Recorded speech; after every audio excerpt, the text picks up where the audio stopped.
وما أرسلنا من قبلك من رسول إلا نوحي إليه أنه لا إله إلا أنا فاعبدون আমার ভাইরা আল্লাহর হাবিবকে ডাক দিয়া বলেন, আল্লাহ রাব্বুল আলামিন বলেন, হাবিব মুহাম্মদ সাল্লাল্লাহু আলাইহি ওয়াসাল্লাম, আমি আপনার পূর্বে এমন কোন নবী রাসূল পাঠাই নাই, আপনার পূর্বে এমন কোন নবী রাসূল পৃথিবী থেকে বিদায় হয় নাই যাদেরকে আমি এই ঘোষণা দিতে বলি নাই তোমরা যায়া বলো লা ইলাহা ইল্লাল্লাহ, আল্লাহ ছাড়া অন্য কোনো ইলাহা নাই, কোনো উপাস্য নাই, কোনো মাবুদ নাই।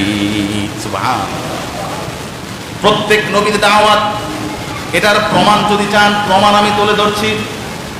শুধুমাত্র সূরাতুল আরাফ, একটা সূরার মধ্যে আল্লাহ তাআলা চারজন নবীর দৃষ্টান্ত আল্লাহ তুলে ধরেছেন। আল্লাহ বলেন, লাকাদ